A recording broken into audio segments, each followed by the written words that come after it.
Hey, welcome to the journey. It's your boy, Journeyman Bell, aka Mr. 100, y'all. Subscribe to my YouTube channel on Welcome to the Journey. Also, you can find me on Facebook on Keep It 100 with Serving Bell.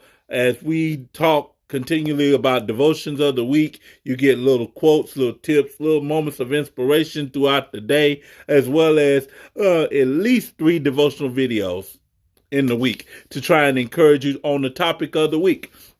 So this topic or teaching is regarding fears. Now, I know a lot of us have fears.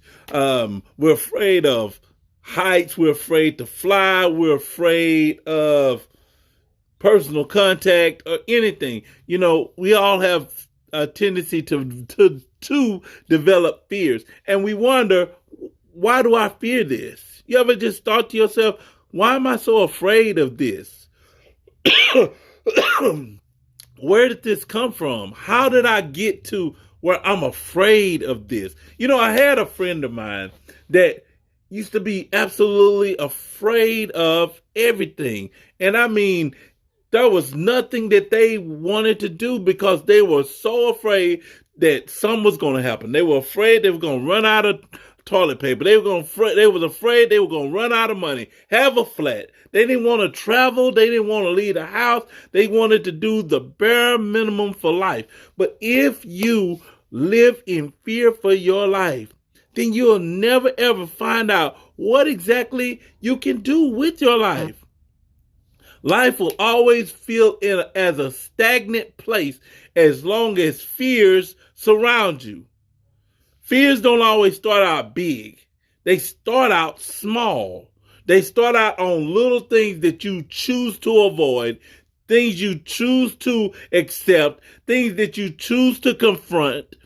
All these things, they mount up to a place of fear in us that eventually will grow and extend to something more than just a little fear. This is how you develop panic attacks. This is how you develop paranoia. This is how you develop schizophrenia, becoming delusional, in denial, all these elements of what I call fantasy fear. Fantasy fear in your life, it brings you to a place that nothing is real, but it's so real to you because fear has brought you to a place in your life that you just believe anything negative. So what we're going to look at over the next few moments in this talk time is we are going to talk about the first part of this. This is part 1 of understanding fear. And we are going to find out what fear is. We're going to find out a lot of different things of what causes fear. What is the most common ways to be afraid. We're going to talk about all of these things. And then I'm going to ask you a few questions as well as give you a few practice exercises, because I believe this.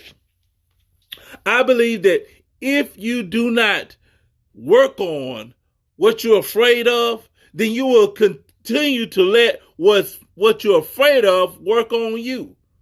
If you don't work on what you're afraid of will continue to work on you. And just because you don't acknowledge it does not mean that it will go away.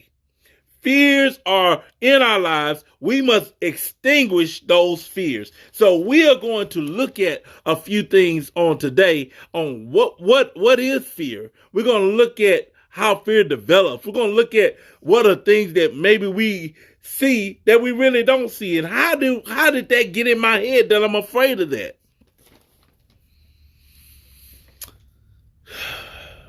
There's over 19 million people that are afraid of something. There's over 100 types of major fears. Now, we're not even talking about like minor ones. There's so many types of fears.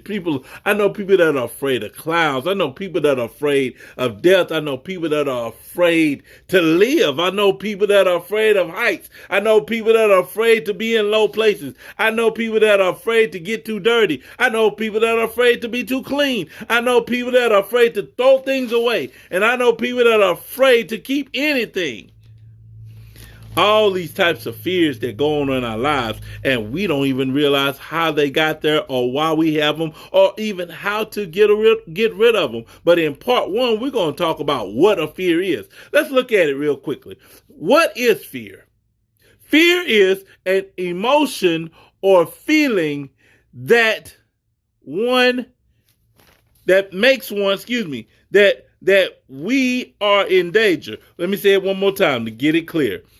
Fear is emotions or feelings that we are in danger. In other words, they send off the characteristics of causing us to be emotional or in a place of danger that feels like that it's not safe. We don't feel like it's safe, and we don't feel like we can handle the situation. And so these types of things will begin to infiltrate into our lives, and we'll do what they call panic attacks. We'll do what they call anxiety attacks and things like this, because if we can't handle it, we feel helpless. Watch this. What's the purpose of fear? Many fears actually don't serve a purpose, to be honest. Think about it for a minute. It does nothing but terrorize you. It does nothing but limit you. It does nothing but torment you. Can you think of something that has brought a place of fear in your life that you couldn't sleep for days thinking about it? Something in your life that now don't get me wrong. There is a natural fear, like if a snake trying to bite you, or if a car trying to hit you, or something like that when you cross the street. That's a natural kind of fear. Babies have that kind of fear. Babies carry only two types of fears: the fear of when they're falling, and then they have the fear of like when you make a sudden loud sound. Other than that, a baby's fear place is developed over time, and a lot of us have developed fears through what? Past experiences. Past experiences, watch this, keep this note. Past experiences are what determines and helps us to select our fears. So now you have to go back and think about what are some things that have terrorized you. Some people are afraid of the dark because as a kid, you were tormented. Some people, like I said, are afraid of clowns because there was an impactful moment that made you feel like your life was in danger, and so you brought the panic mode on the situation that came against you. So let's look at this. Fears don't serve a purpose. They don't really serve a purpose for us. Now, you do have that little fight or flight, but that's, like I said, that's when your life is when you feel threatened, like somebody's trying to hurt you, that's one thing. But when you start to be like paranoid that everybody's following you, that's another thing. And you can develop an element of fear through a continual attack, if you will, a continual array of things that come at you to put fear, but fear doesn't have to remain. That's the key to fears. So let's look at this. What is the most common ways to be fearful? Watch this. The most common ways to be fearful are through programming, through false belief systems, and through post-traumatic experiences. Say that again.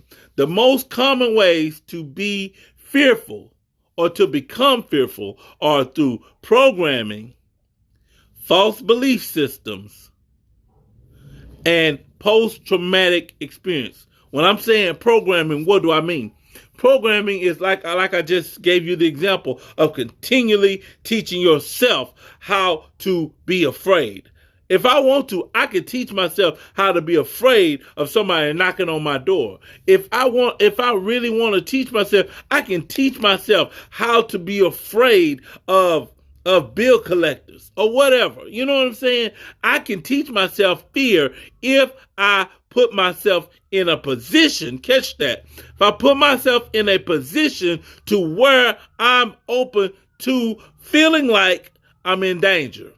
There's the key to this. When you start to continually feel like you're in danger, like walking to your car at nighttime, you start to get that element of somebody's about to attack me over and over and over again. You will be afraid to leave your house at nighttime because of the constant programming. When you watch certain movies, you are doing a quiet programming. If you watch these movies, these horror movies, that psychologically mess with you, that can psychologically mess with you, you are programming yourself in a place of fear. Remember that. Next time you watch something on TV, next time you watch something that affiliates closely to your own personal life. Now, I'm not talking about like no Friday the 13th thing, but even in that, even in like watching horror movies, it can still be a seed of fear that's being planted. Now, you might not be afraid of Friday the 13th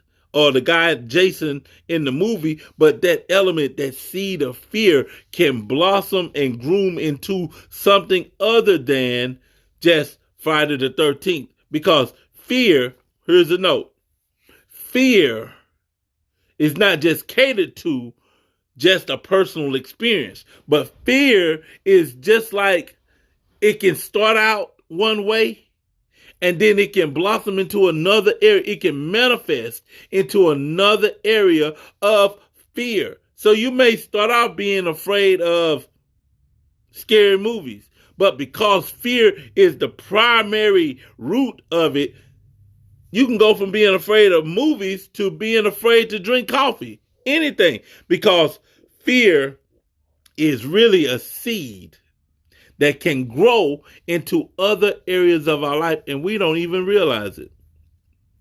So the three most common ways of fear are through programming, false belief system. This is a system that we accept, that we establish in ourselves to believe in. We just continue to believe it. If you do not take a hold to it, you will, as that programming, establish a faith system in your fears, a false belief system in something that's not there, in something that's not even valid or valuable. And you got to be careful. Got to be careful of the things that you are fearful about.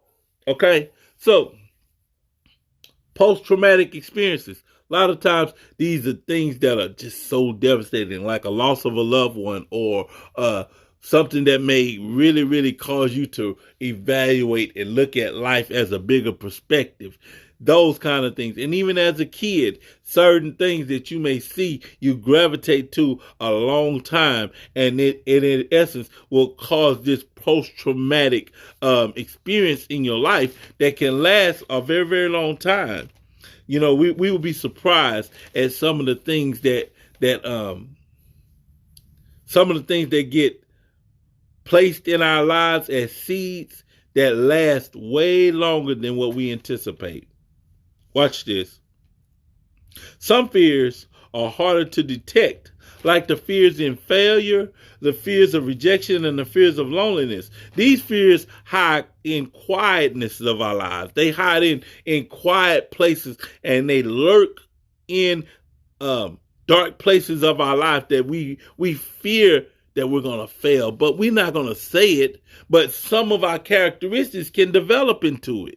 We have to be careful that the spirit of fear or the seed of fear can be deposited in us from moments of failure because of what we experience from failing.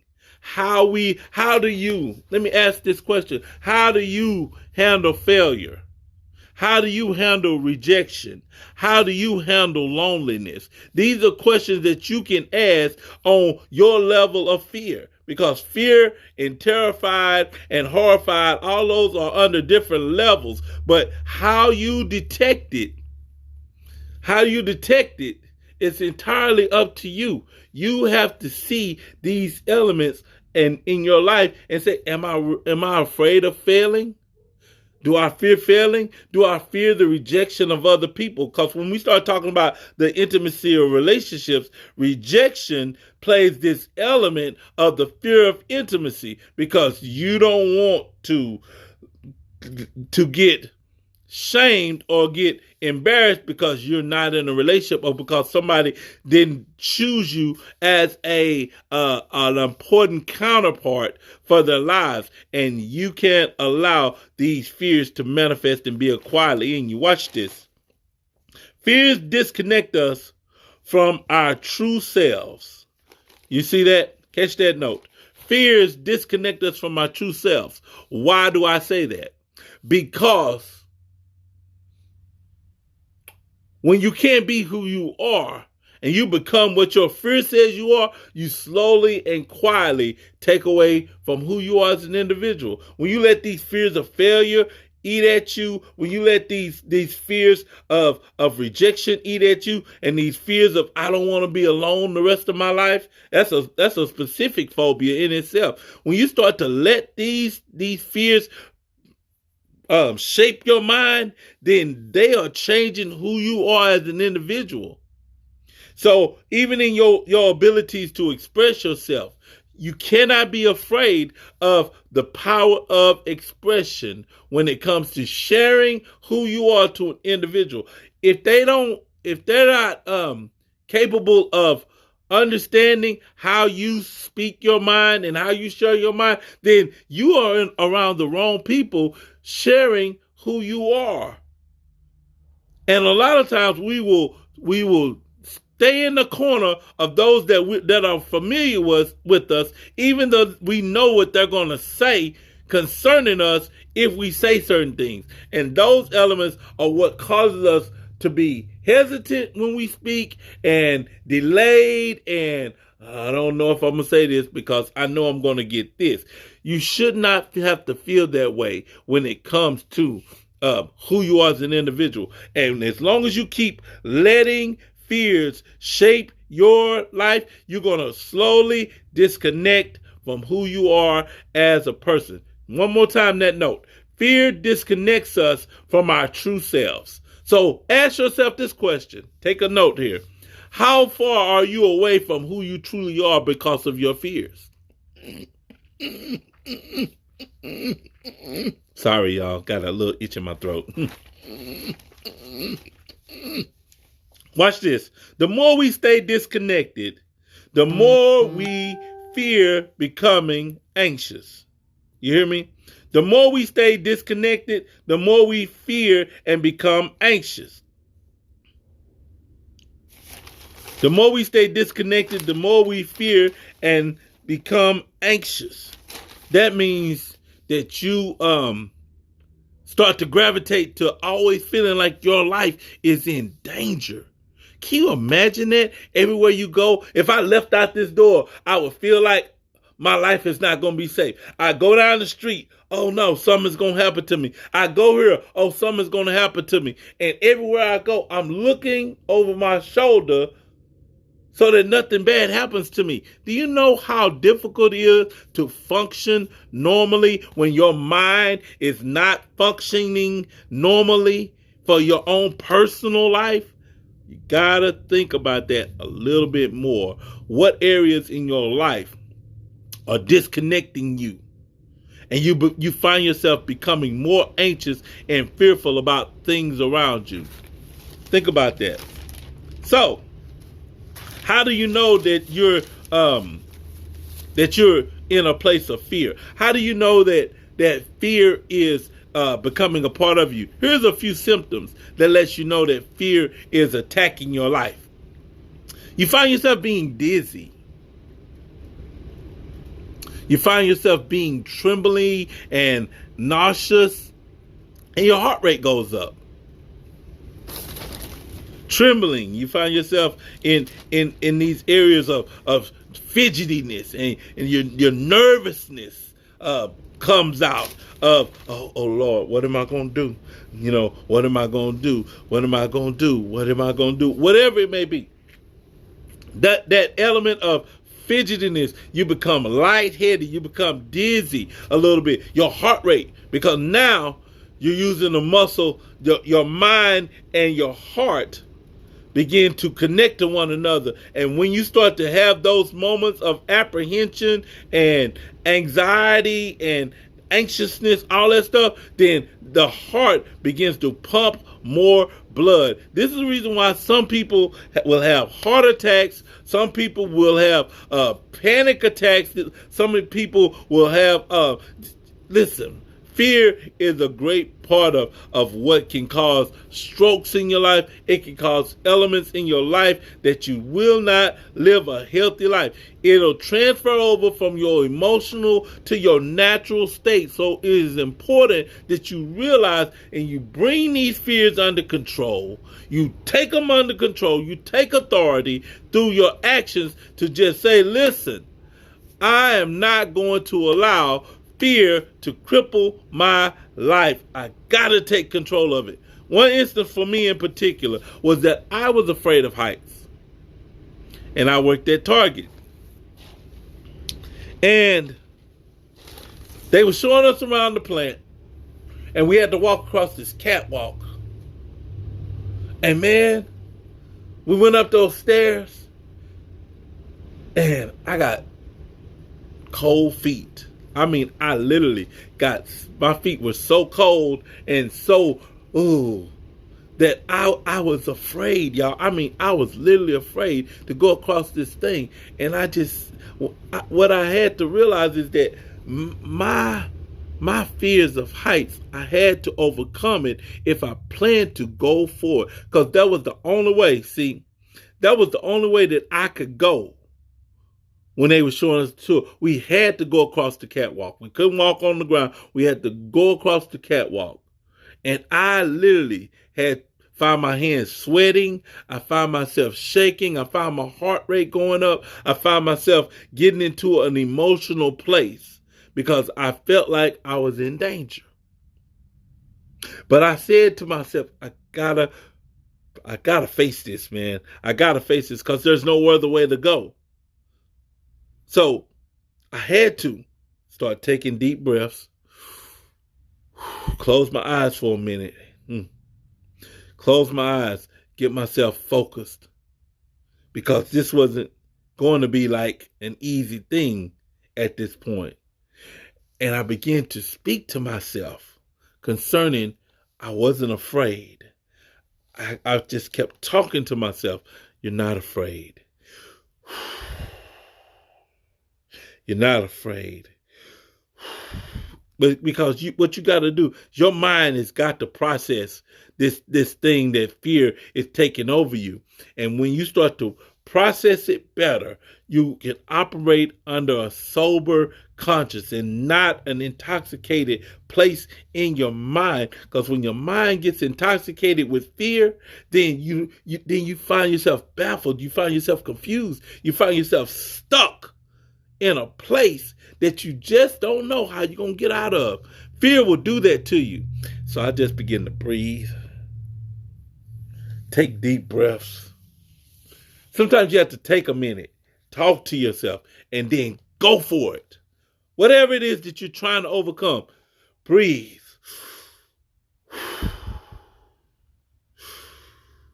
Sometimes you got to close your eyes. When your mind starts to get in that place, say, nope, we are going to face this. We're going to deal with this. And then go for it. Go for it. Start feeling, like I said, start feeling that breathlessness, these symptoms. You start feeling breathlessness. You start feeling like you're going to die. Isn't that crazy that we could think like that? That fear will cause us to think that our life is over? That's crazy to think like that. But it can happen. I'm not calling you crazy, but I'm just saying, look what fear will do to you when you give it the attention that you give it.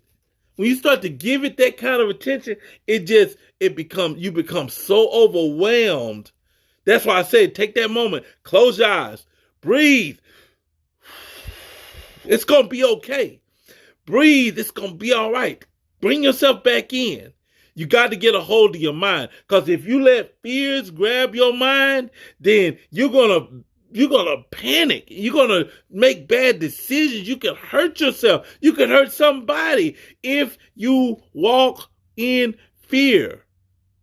We don't know Because fear makes us black out. And the only thing we see is the thing that's trying to cause us danger. And we don't even take in consideration that if I just take a moment, breathe.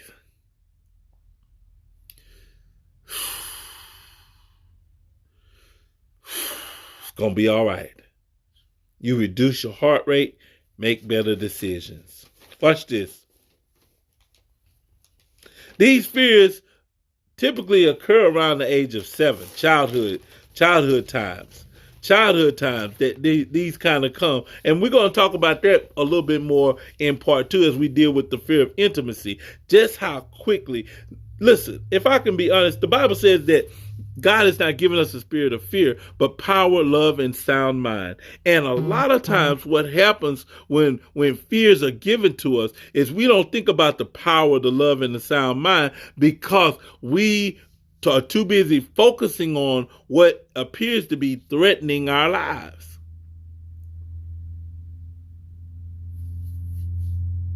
It appears to be threatening our lives. And fear will always make us look like this is the end. Fear will always make us feel like our life is over after this point. When really, most fears are never as bad as we think they are. They're never ever as bad as we think they are.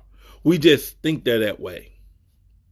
So, here's a couple of questions. Ask yourself this next time. Next time, think about, what am I truly afraid of? Ask yourself, what am I really, really afraid of? Next time you start getting in places of fear, ask yourself, what am I afraid of? Watch this. Ask yourself this question. Do I feel I can handle the process? What I mean by process, if you don't have a process to your fear, then you won't be able to handle fear processing you. If you don't understand, if you don't have your steps together when fear comes, you're going to revert back to what you've always done when fear comes. If you want to defeat fear, you got to change your approach to how you attack it. Notice I say handle it, attack it. Because if you don't attack it, it is going to attack you. That's why it's called panic attack. Because it wants to make you off course. It wants to make you feel like you should worry more than you should. About 90% of the stuff that we see is out of security. When we see things that look troublesome, we see it in places of security, if that makes sense. We see it in places of how we can prevent it. But when the things that we can't prevent come into our lives, then we start to panic a little bit more, depending on who you are. We start to panic a little bit more because a lot of us are the kind of people that like to handle situations ourselves. If we can't handle it, we don't have enough confidence in somebody else handling it.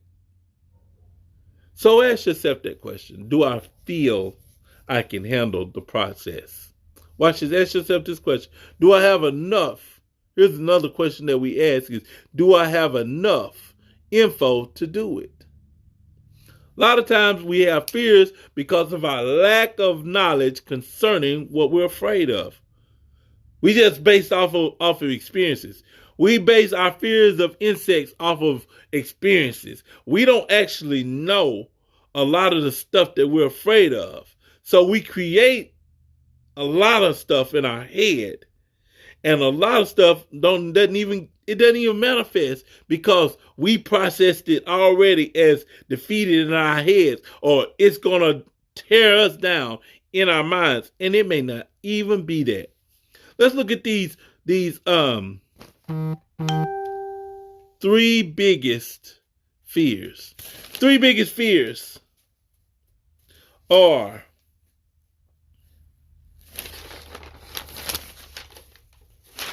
I have to excuse my notes because I'm a little all over the place. Thought I had that.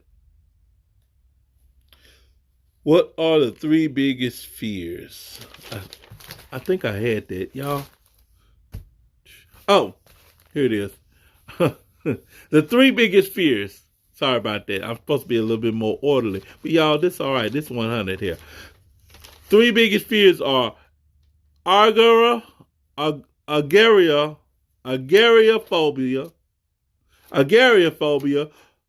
acrophobia, and social phobia. Agoraphobia, acrophobia, and social phobia. Agoraphobia is the fear of entering an open or crowded place. Being in place which escape is difficult. Agoraphobia is the fear of entering open and crowded places, being in places which escape is difficult. That means that people that are in places that appears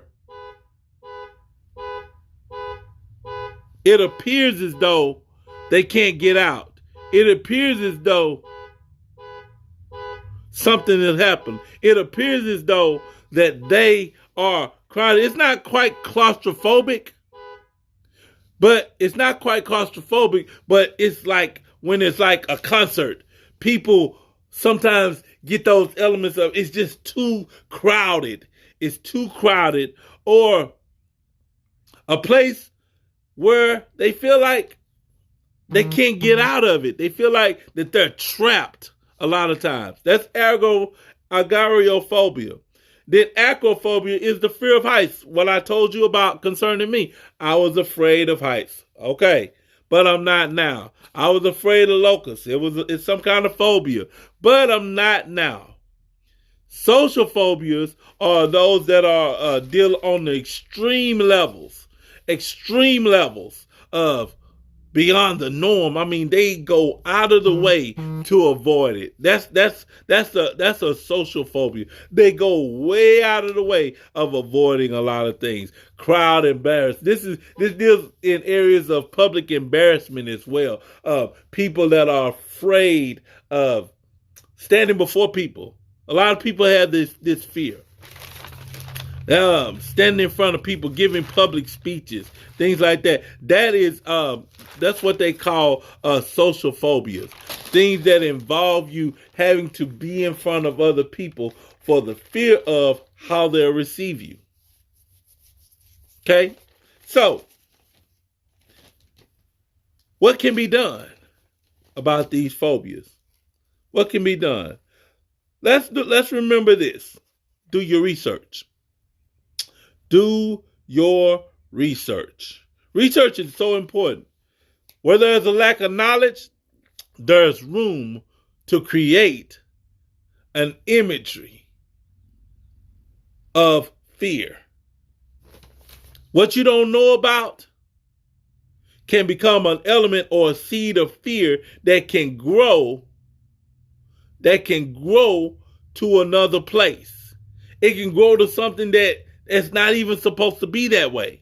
So I said, if it was a fear, if it was a real fear, we would all be afraid of it. But if you're afraid of bugs and one person is afraid of lights, that's a fear that you developed. These things have to be researched. Research it out. Find out if it's really harmful. Find out if it's something you can do to offset it.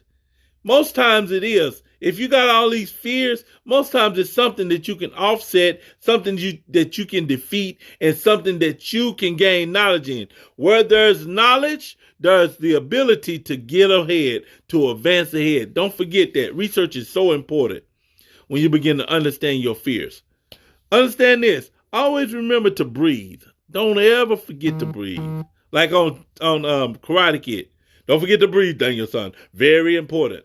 Don't forget to breathe. Breathing slows our heart rate down and our mind down so that we can think properly. We can think properly. very important to have the right thought life when you are dealing with your fears. So next time you come to a place of fear, just breathe. Take you about 10 seconds and just gather yourself in. Watch this. Third thing that can be done against your fears is using your words. Remember this, your mind is trained by your words. So that means what you say, your mind is trapping it to become what it is that you say. If you say, I'm afraid of the dark, enough times, when it starts getting dark, you're going to start getting nervous. Train your words. Say, I'm not afraid of the dark. Now listen. You have to realize that fears are deeply rooted. So getting over it all at once is not going to happen that way. You have to take time and understanding that overcoming fears, it first starts with understanding your fears. Excuse me. To overcome your fears, you must first understand your fears. Become familiar with it. Get to know it. Don't run from it. Don't shy away from it. Write down 3 of them. How many you got? Write down your fears. Then go back and look it up. Thank God for Google. Go back and look it up and find out if there's a remedy to overcoming it. But always remember that your words are training your mind to what it should believe in and what it should be afraid of. What have you said that has changed your mind about something that now causes you to be afraid of it? Think about that next time. Last point, let's look at the 4 ingredients of fear. 4 ingredients of fear are the fantasy, the evidence, the adversity, the adversary, and the reaction. 4 ingredients for fear are fantasy, evidence, adversary, and reaction. Let's look at fantasy real quick. Fantasy is the activity of imagining things.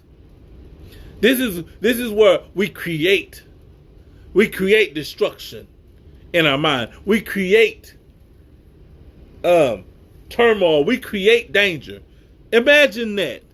We create danger for ourselves. We create our own fears. We are the God of our fears. We create it with our words, with our actions. We give power to our fears when we act afraid of it. The Bible says that we are to cast down imagination and every high thing that exalts itself above the knowledge of God. That simply means is that we have to bring all these thoughts into a place that they come under how God says we are. You got fears of not being successful. That's because that's how you think about it. That's not because of what God said. Your fears keep you out of your abundant place for living in God. Fantasy. Evidence. E. F-E-A-R. E deals with evidence. This is what is the proof, and do you have it? Next time the enemy try and say that you this or do that, say, where's your proof? Where's your true proof? Oh, because this happened to me, that makes it a proof of fear? Where's the proof of your fears? Where's the proof of your fears? Where's the proof? Where's that evidence? The evidence that fear is real. Fear is not real. It's not. It's fake. It's a fantasy. Fears are just in our lives to slow down the power of us to believe. That's why fears are in your life. To slow down the power for you to believe that you can. Last 2 points. The adversary. Remember this. that the enemy desires to steal, kill, and destroy. He desires to steal, kill, and destroy you. He creates opposition in the place of fear to hurdle you, to slow you down, because he knows that if you ever found a way to overcome and believe in something that you are afraid of, that you have lost, that he has lost a stronghold in your life for so many years that have stopped you from going forward. Think about this the next time you start to be afraid. That this is the area where the enemy has the upper hand on your life, and he can use that card anytime he wants to stop you from getting where you need to get to in life. You want to go to your greater place. You want to understand your purpose. You want to get all that God has called you to be and all that you're destined to be and all that you declare to be. Then you have got to know that somewhere along the line, that fear is going to find you to challenge you to see if you're going to overcome it. Remember that the next time. Remember that the next time. How you react. I'm sorry, that the adversary creates opposition and hurdles to stop you from getting and becoming all that you are. Like I said, you're strong in some areas, but those areas of fear are what limits you into being all that you are created to be in character and in behavior and in life.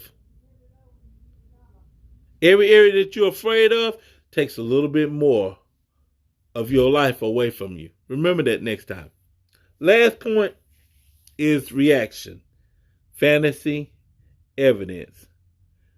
Adversary, reaction. Reaction is how you react shows your concern. Remember that. How you react shows your concern. If a bee comes and lands on your door, that's a bad reaction. That shows a bad reaction. Going all over the place, panicking and all that. That's a bad reaction. See a bee or whatever? Look at it. Examine it. Don't even move. Don't let your fears cause you to react. Take a moment and respond. Respond. Respond. When you know your research, then you already got a hand up. Breathe, get nervous, start to feel yourself getting nervous. Take a moment, get yourself together, reset, and then respond.